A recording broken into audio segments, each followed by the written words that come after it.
Here we are in Mocoa, outside Mocoa in the jungle, Putumayo, having an amazing experience with medicine jahe, also known as Ayahuasca. We're here with Taita Jaime, which is from the Inga tribes, which also relates to the Inca. Um, yeah, beautiful experience here, everyone in their own ways. But for me, the conversations are always really interesting and really, those are also big teachers. They teach us a lot. So I had a few really good conversations with Taita Jaime, and he told me about the history of Mocoa. Before coming here, I did some investigation, and I could remember as well some parts of the news from 2 years ago that there has been a big mud avalanche. Well, there have been several, but there have been two mud avalanches in 2017, and there was one like major event which happened at exact date I don't know, but it happened at in the winter time, so like around this time, like April May at 11 o'clock at night. Um, like a huge avalanche of mud and trees and just earth just came down to the sides of the rivers, exactly through civilized areas of populated areas of Mocoa, and it was absolutely horrible. And newspapers wrote about it that there were 260 people killed in this catastrophe. It's interesting because there was a lot of money collected, national, international funding. Like a lot of people got involved and just money.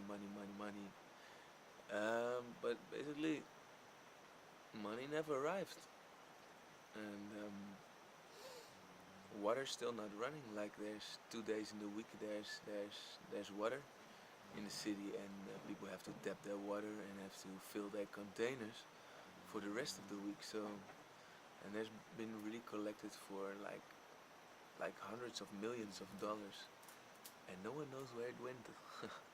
So it makes the story interesting, right? And these are the words from Taita Jaime, who lives here all his life, who knows the people, who knows the families that got lost during this big catastrophe. And another interesting fact also is that the newspapers write about 260 people died in this catastrophe, but Taita Jaime says, like a lot of other people know here, there were over 3,000 people killed in this catastrophe. So the question is, why we think it's less, why we don't know? Because media tells us different stories to make us like, oh no, 260 is a lot, but it's like, to make it less big, to give it less, not too much attention. Because if we would all know that it was 3,000, the alarm bells started ringing. And that's basically what needs to happen. The alarm bells needs to start ringing, because what's happening right now as well in the meantime is yesterday the president of Colombia was here in Mocoa, like literally 2 miles away from here, to have some conversation and agreements on some things that need to change here, need to get better. And basically it all has for the people it looks like he's coming with intention to get agreements on getting things better, but basically nothing happens, because the decisions that have been made is to open the gates of Putumayo to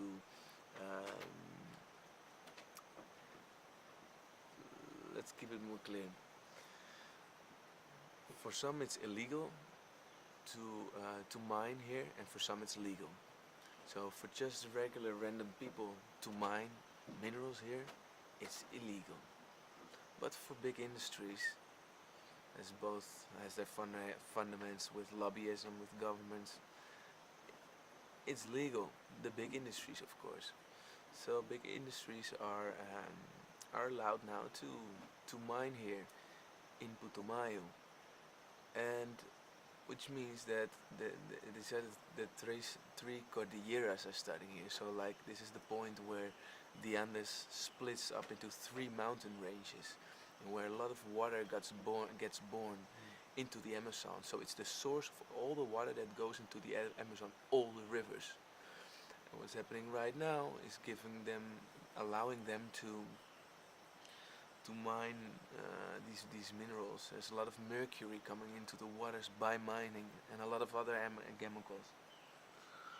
So it means like really big catastrophe. I mean, it's for the people interested in money and then minerals, and it's a short-term good thing, but please try to understand the long-term damage we are getting in ourselves into right now.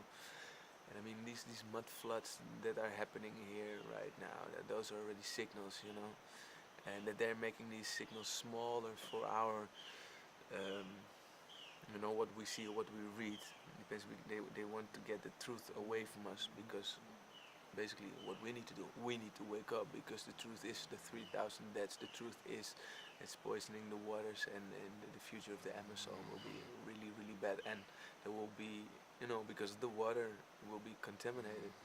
Well, a lot of people will not survive because it brings a lot of diseases. And it's really important to maintain the knowledge of the indigenous people that are much more connected with nature and with all the elements that learn us so many things. But everything, it's one big source of knowledge, it's one big source of of the elements where we feed ourselves with. So it's mm, yeah. Just wanted to share this with you, and it's just really, I'm just still trying to put it to the right words, but it's really hit my heart, and we have to get into action. We all have to get into action. What are you gonna do? Oh, That's great. yeah. Good.